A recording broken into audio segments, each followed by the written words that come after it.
Sabe quem que apareceu de novo? Foi a Dilma. Apareceu gritando a todos os ventos que houve um golpe. Foi golpe.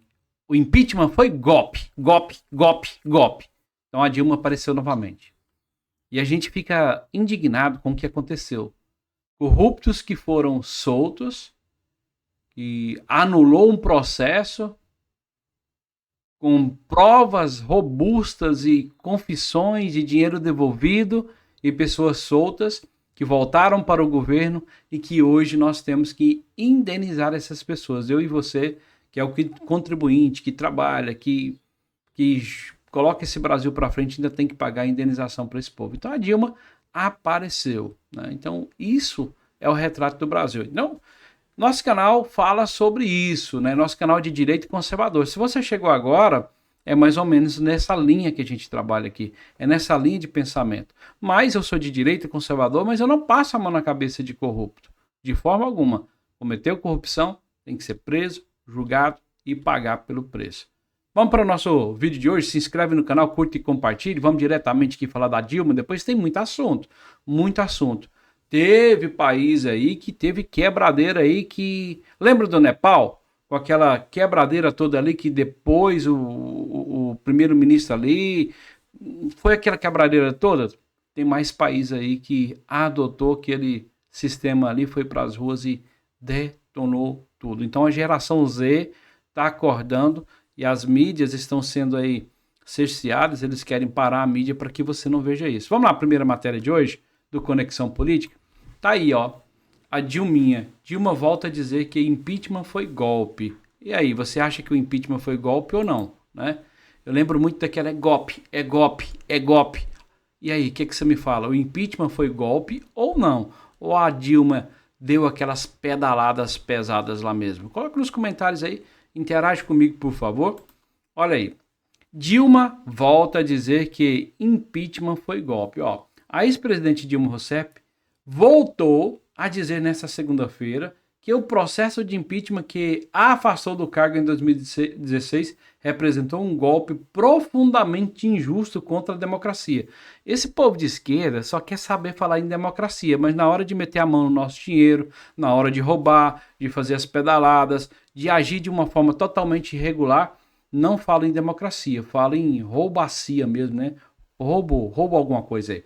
A declaração foi feita em mensagem de vídeo exibida durante a abertura da 5ª Conferência Nacional de Políticas para as Mulheres, realizada no Centro Internacional de Convenções do Brasil, em Brasília.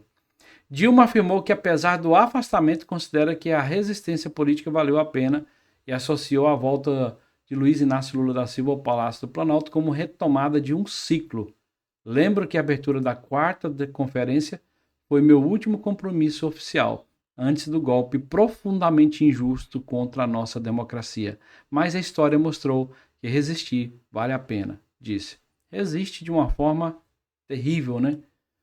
O evento reúne cerca de 4.000 participantes e marca a retomada das conferências nacionais após o intervalo de 9 anos.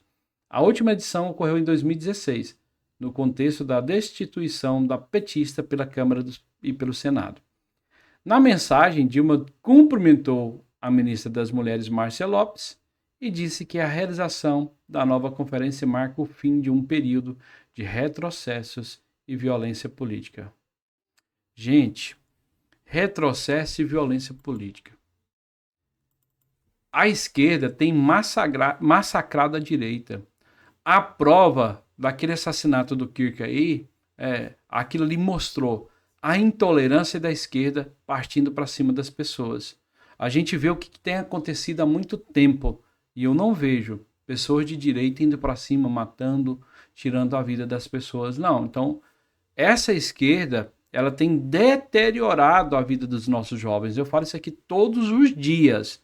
A gente tem que lutar contra isso, né? Vamos mudar de assunto? Vamos para um outro assunto agora, né, que tem muitas pautas acontecendo. Vamos para um outro assunto? Lembra do Madurinho, né? Matéria aqui do Pleno News. Lembra do Madurinho? Olha o que ele faz. Eu acho que ele está colocando a viola dentro do saco para cascar fora. Não é possível. Acho que o poderosão está com muito isso aqui, mas eu acho que ele está com medo demais. Ameaças fazem Maduro assinar decreto de comoção externa. Vamos ler aqui. Vamos diretamente lá para a parte que dá para você ler também. Olha aqui, ó. O presidente da Venezuela, Nicolás Maduro, assinou um decreto de comoção externa, devido ao que considera ameaças dos Estados Unidos e que seria ativado de maneira imediata, em caso de qualquer tipo de agressão contra o país sul-americano. Informou nesta segunda-feira a vice-presidente Delcy Rodrigues. Ela deu declarações em um encontro com o corpo diplomático credenciado em Caracas. Aí Diego Mota veio aqui e escreveu aqui, né? De Maduro para Verde de Medo. Na realidade, ele tá fazendo as coisas na calça de medo, tá com muito medo do Maduro. É muito barulhento até quando que não sente que alguma coisa pode acontecer, mas é um medroso. E não é à toa que o Donald Trump tá ali rodeando, não, colocando as suas tropas, o seu poder bélico ali, não é à toa, alguma coisa acontece. Eu tenho falado aqui todos os dias, né? Sempre que eu falo aqui sobre o Maduro, eu falo que até dezembro eu acho que o Maduro cai. Eu acho que os Estados Unidos vai derrubar o Maduro. E já é passado de hora de libertar aquele povo ali, o venezuelano saindo ali da Venezuela, vindo aqui para o Brasil em condições difíceis, né, nos sinais, aqui na minha cidade mesmo, o que mais tem é venezuelano no sinal, com famílias inteiras, com crianças pedindo. Mas é por conta da democracia da esquerda. É por conta da democracia do Maduro que eles estão aqui, fugindo. Então a esquerda faz isso. Faz com que seus cidadãos tenham que fugir do país por fome e por opressão. Lá não pode falar, como nós estamos falando aqui ainda. Mas a gente vê vestígios acontecendo aí para que a gente não possa mais falar. E as mídias sociais, as redes sociais que eles querem tanto regular, eu e você ainda pode vir aqui e falar. Mas eles querem parar com isso aí, querem tirar isso aí para que só vejam aquilo que eles mostram, como a Globo mostravam a vida inteira aí. É isso que eles querem. Entendeu? Faz sentido para você? Então, é isso aí. Vamos para outra matéria aqui? Vamos falar aqui da Joyce Hasselman, que foi processada pela Michelle. A mulher amarga, né? Matéria da Gazeta do Povo. Michelle Bolsonaro processa Joyce Hasselman após ser chamada de amante. Gente, vamos falar sobre isso aqui? Vamos falar isso aqui. Eu vou ler e depois a gente vai comentar sobre isso aqui, que é muito importante a gente falar sobre a Michelle Bolsonaro aqui. Vamos lá. A ex-primeira-dama Michelle Bolsonaro acionou a justiça contra Joyce Hasselman por difamação após a ex-deputada chamá-la de farsa e amante. Durante uma entrevista, Michelle pede a exclusão do vídeo com o conteúdo do YouTube e o pagamento de indenização por danos morais. Joyce reagiu ao processo na segunda-feira e afirmou que o choro é livre. Michelle é um horror, é de baixíssimo nível, vem de uma família de baixíssimo nível, com uma mãe processada, a avó presa por tráfico, tios presos. Ela mesma teve o caso com o Bolsonaro enquanto o Bolsonaro era casado com outra. Então, ela era amante do Bolsonaro. A cretina era amante do Bolsonaro, disse Joyce no episódio de Content Podcast publicado no dia 29 de agosto. Ainda tem gente que dá palco para essa Joyce, né? Antes disso, ela teve um caso com um homem casado, engravidou da primeira filha, que ela escondeu durante a campanha. Em Brasília, todo mundo sabe, acrescentou. Na ocasião, a ex-deputada relatou que a ex-primeira-dama trabalhava na liderança do PP e foi apresentada a Bolsonaro pelo senador Ciro Nogueira. Os comentários aqui, se vocês verem, é tudo contra a Joyce. Ó, parabéns, Michelle Bolsonaro. Joyce quer palco. Se ela veio dessa família toda difícil e se tornou quem ela é, então ela é muito mais que um exemplo. Parabéns, Michelle. Aí a foto da Michelle Bolsonaro, né? Enquanto tá aí a Joyce Hasselman, né? Difamando a Michelle Bolsonaro. E agora, o último comentário que estava ali, se ela veio dessa família toda difícil e se tornou quem ela é, então ela é muito mais que um exemplo. Parabéns, Michelle. Eu compadeço da Fran Freduzeski. Eu compartilho desse pensamento dela. Se a Michelle, eu não sei o passado da Michelle, claro que não, eu assisto a Michelle, eu conheço a Michelle a partir da presidência. Eu não conhecia Michelle Bolsonaro. Mas eu vendo hoje o comportamento da Michelle, a postura dela, a forma que ela se porta, a forma que ela fala, a forma que ela se posiciona, eu tenho que dar os parabéns para Michelle. Realmente, se a família é toda errada daquele jeito, ela teve um passado todo errado e ela é a mulher que ela está hoje, eu quero dar mais os parabéns para ela ainda do que a Joyce está falando aí. Eu quero dar os parabéns 1000 vezes para ela se ela foi tudo aquilo e ela se apresenta como a pessoa que ela é hoje, né? O que importa não é como a gente começou, é como a gente termina. Então é como a gente termina. O meu passado não me define, o passado dela não define ela, o seu passado não te define. O que define é a partir de hoje, o que nós estamos fazendo para quando a gente terminar a nossa vida. Tem gente que age certinho a vida toda e quando chega lá no final, bagunça tudo, né? A minha esposa conta de um pai de família aqui, amigos deles aqui, que viveu uma vida inteira íntegra, de boa, e no final bagunçou tudo, fez muita coisa errada, até mesmo com a esposa e os filhos, essa pessoa pisou na bola muito ao ponto de fazendo as coisas escondidas e morrer infartado no motel com a amante.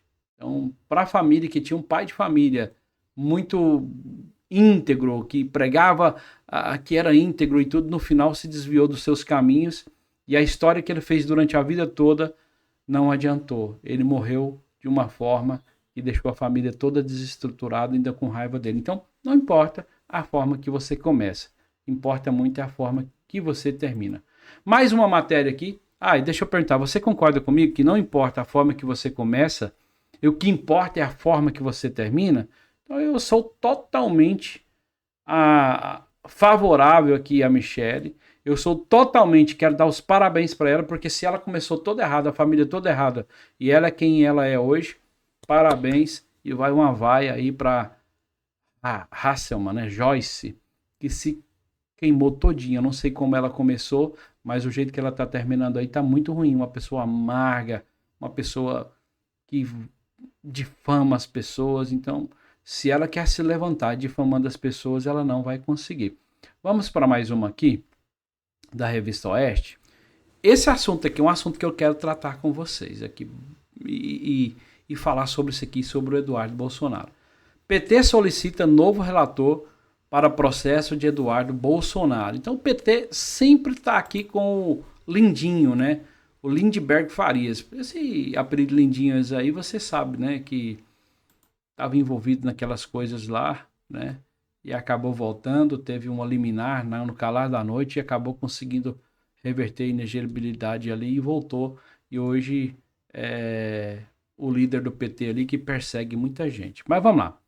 Olha só, uma solicitação feita pelo líder do PT na Câmara, Lindbergh Farias, do PT, RJ, né? Ele é do PT mesmo, um dos mais radicais. Pretende afastar o deputado Marcelo Freitas, União Brasil, né, de Minas Gerais, do posto de relator no processo disciplinar contra Eduardo Bolsonaro, no Conselho de Ética. O pedido foi submetido nesta segunda-feira, 29, à mesa diretora e ao próprio Conselho, com justificativa de que Freitas demonstra parcialidade por ser aliado próximo à família de Bolsonaro. Conforme o governo, os vetos preservam desse modo a isonomia e a segurança jurídica. Também evitam que mudanças aprovadas pelo Senado tenham efeito retroativo sobre casos já julgados. O petista tomou a decisão no limite do prazo legal, que termina nesta segunda-feira. Vamos falar aqui sobre Eduardo Bolsonaro e sobre o lindinho aí, esse lindinho maravilhoso aí. Vamos falar sobre Eduardo Bolsonaro? O Eduardo Bolsonaro está na mira do PT, certo? O que ele falou aqui que o Marcelo, o deputado Marcelo, ele tem que ser declarado incompetente, né? Suspeito para julgar o Eduardo Bolsonaro. E quem seria, então, o relator ali? O próprio Lindbergh Farias, que é do PT, que é declaradamente inimigo do Eduardo Bolsonaro. Será que o Marcelo, que ele disse que é ligado à família do Bolsonaro, é tão imparcial e o povo do PT é imparcial? Será? Não. Eu acho que nesse caso aqui é muito complicado, porque mais parcial que o Lindbergh Farias não tem. Então a gente vê aqui algo acontecendo que eu fico olhando assim e falo assim, qual é a desse cara? é destruir, é derrubar a direita, é inimigo número 1. E a gente vê aí as declarações do Lindbergh que são muito pesadas e está perseguindo. Eu tenho dó se o chicote virar de lado. Se o chicote virar de lado, mudar de mão, vai estralar. Esse menininho aí vai estar no olho do furacão. E deixa eu falar aqui sobre Eduardo Bolsonaro. Vamos falar um pouquinho sobre ele. Ultimamente, eu tenho me simpatizado com Eduardo Bolsonaro. Eu tenho me simpatizado, eu tenho assistido, eu tenho visto que ele tem um raciocínio lógico, eu tenho visto que ele é um cara que seria meio Bukele, mais alinhado com o Trump. Eu acredito que ele seria até mais pulso firme do que o próprio pai e o amigo dele ali que anda junto, que é o Paulo Figueiredo, já falou, olha, o Eduardo Bolsonaro está preparado para ser presidente, ele está preparado para encarar tudo isso aí. E hoje de manhã, falando ainda sobre Eduardo Bolsonaro, eu vi uma reportagem falando que o Alexandre de Moraes falou que o Eduardo Bolsonaro está lá nos Estados Unidos fugindo da justiça aqui. Aí eu vi um vídeo que a minha esposa mandou para mim do Alexandre Garcia, falando, opa, pera lá, se o Alexandre Garcia, falando, se o Alexandre de Moraes declarou que ele está lá fugindo da justiça do Brasil, então ele acaba de declarar com a própria boca que o Eduardo Bolsonaro é um refugiado, ele é um exilado político. Então, sabe o que eu tenho observado? Quanto mais esse povo fala, mais eles se enrolam. Aí muitas pessoas reclamam, né? A gente às vezes reclama, esses caras dividem falar nos autos. Não, quanto mais eles estão falando fora dos autos, mais eles estão se enrolando. Então deixa esse povo falar, deixa eles pecarem com a boca. Deixa eles pecarem com a boca, porque o peixe morre pela boca. E quanto mais esses caras falam, mais eles se complicam. É perder o mané, uma série de coisas aí, né? Acabamos com o bolsonarismo. O próprio Alexandre de Moraes às vezes dá declarações muito polêmicas ali, né? Que é vítima, aí julgador. A gente sabe que quanto mais eles falam, mais eles se complicam. Tá aí, vou colocar pela última vez. Talvez você tenha uma simpatia por esse homenzinho. Tá aí o Lindbergh Farias, que solicita novo relator para processo de Eduardo Bolsonaro no Conselho de Ética, porque o relator não pode julgar porque é imparcial. Concorda com ele? Eu não concordo. Se você concorda com ele, coloca nos comentários. Vamos falar aqui sobre redes sociais. Vamos falar aqui agora. Tem uma matéria aqui que eu vou trazer daqui do Danúzio Neto, que mostra muito o que são as redes sociais, o alcance que tem as redes sociais, o que mostra as redes sociais e por que a esquerda tem tanto medo das redes sociais. Por que ela tem? Porque elas querem regular, porque nada vai ser mostrado. Nada do que acontece aqui no Brasil e no mundo não vai ser mostrado. Somente o que eles querem. E olha só essa matéria aqui do Danúzio. Vou trazer para vocês aqui. Olha só essa matéria aqui, ó. Protestos da geração Z em Madagascar forçam presidente a dissolver o governo. Estão entendendo? Estão captando a ideia? Está fazendo sentido para você? Presta bem atenção. Quando cercia as redes sociais, nada é mostrado. E aqui está mostrando, sabe o quê? O poder do povo. Está mostrando o poder do povo. Vou colocar a matéria aqui para vocês, aqui, o vídeo para vocês verem. Os jovens. O que é essa geração Z, Denis? Eu já vi falar o que é. A geração Z são os jovens que nasceram na época da tecnologia, né? Na época da internet, na época do computador, nessa época da informática. Essa é a chamada geração Z. São as pessoas que nasceram, se eu não me engano, de 95 a 2010. Essa é a geração Z. E são eles que estão indo para as ruas, são eles que estão derrubando governos. Vou colocar aqui para vocês aqui, tá? Primeiramente, olha só o que aconteceu lá.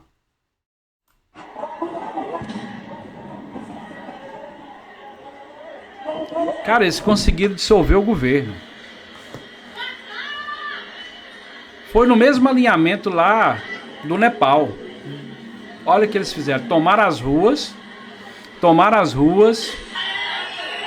se organizaram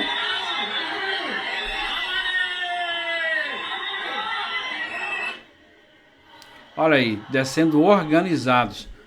Madagascar é um dos países mais pobres do mundo, né? E o presidente de lá chegou no poder por um golpe em 2023. É um país muito pobre, gente. É uma pobreza fora do normal. Eu vou ler para vocês aqui agora, vou colocar aqui para vocês que dá para vocês acompanharem também. Olha só. O presidente de Madagascar, Andry Rajoelina, dissolveu seu governo após uma semana de protestos liderados pela Geração Z, aquele povo que eu falei, de 95 até 2010, contra apagões de mais de 12 horas e a falta de água. Inspirados por atos no Nepal, tá vendo o que eu tô falando? Inspirados por atos no Nepal, viram o que aconteceu na internet, porque senão eles não ficariam nem sabendo o que estava acontecendo. Inspirados por atos no Nepal, os protestos começaram nas redes sociais e escalaram para confrontos violentos, com barricadas, saques e incêndios em prédios públicos, incluindo o novo teleférico da capital.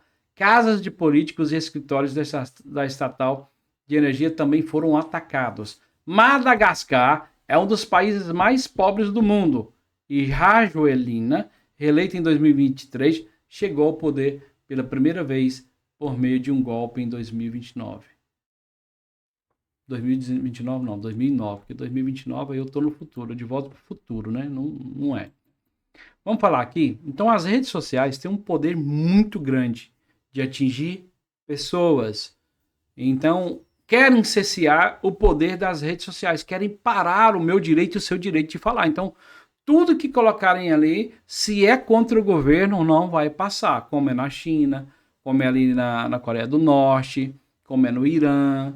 Então, nesses lugares, tudo que se coloca na internet é regulado por eles. Não tem Instagram, não tem Facebook, não tem Google, não tem nada disso. Não tem YouTube, o canal que nós estamos tendo essa comunicação que não tem. Primeira coisa, eles vão regular de uma forma cerceando e depois vão excluindo tudo. Vocês já viram que aqui no Brasil tentaram tirar aí, né, redes sociais do ar. Inclusive, pessoas que eram de esquerda, por exemplo, o Mark Zuckerberg, que é esquerdinha mesmo, ele caiu fora da esquerda porque teve problemas com o Biden, teve problemas aqui com o Brasil. E agora, o pessoal da mídia, o pessoal das redes sociais, dos streams, estão tudo passando pro lado do Donald Trump. Por quê? O Donald Trump também tem o Church Social lá, que é um cara também que tem as redes sociais, tem a mídia, tem a Rumble, né? Então, o Trump é mais voltado para esse povo, é a liberdade de expressão. Enquanto a esquerda, só eles podem ter a liberdade de expressão deles. Mas quando eles tentarem, quando acordarem, que quiser falar mal do governo, quando o governo estiver fazendo as coisas que não agradam a eles, estão rodados e mal pagos, né? 23 minutos e 20 segundos. Foi muito longo o nosso editorial de hoje. Muito longo mesmo. Mas se você ficou até o final, coloca, Denis, eu consegui assistir você até o final. Coloque nos comentários e fala de onde você veio. Acho que hoje eu nem pedi para você se inscrever, né? Então se inscreve no canal se você chegou até o final. Muitas matérias. Então aqui o nosso canal é um canal que fala sobre política, geopolítica, e eu sou de direita e conservador. Deixa eu falar uma coisa para você. Só para terminar, só vai escutar quem chegou no final, claro, né? O Eduardo Bolsonaro, na minha opinião, Jair Messias Bolsonaro tinha que chutar o pau da barraca e falar assim: se eu sou forte, as pessoas que estão do meu lado, que são bolsonaristas, estão do meu lado, realmente vota nas pessoas que eu falo, ele tinha que esquecer essa turma de política e falar: olha, o candidato agora é o meu filho, Eduardo Bolsonaro, e indicar um vice para ele ali, e o partido, por exemplo, o PL, tinha que se sujeitar à voz do Bolsonaro, mas não, né? Bolsonaro e o Eduardo Bolsonaro já estão começando a gerar um conflitozinho aí, que eu não sei se é real, pode ser cortina de fumaça também, para quando chegar a hora ali, o Bolsonaro indicar quem ele queira, mas eu preferia hoje, na atual conjuntura, que o Eduardo Bolsonaro fosse o indicado pelo Jair Messias Bolsonaro, muito mais do que o Tarcísio, muito mais do que o Tarcísio, do que Ratinho, do que essa turma toda aí, porque o Eduardo Bolsonaro, com tudo que aconteceu com ele, ele cresceu bastante, é um cara que se comunica bem, ele vai lá fora, ele fala alguns idiomas, ele vai representar muito bem. Muito diferente do Lula que está aí falando besteira, que mal sabe falar o português. Então, Eduardo Bolsonaro, ele me representaria bem melhor do que alguns outros aí. Não vou falar que o Tarcísio não se comunica bem, porque o Tarcísio também se comunica muito bem, é um cara que não passaria vergonha na gente em termos de ir lá fora e conversar besteira, não. Certo? 25 minutos. Deus abençoe você e até o próximo editorial.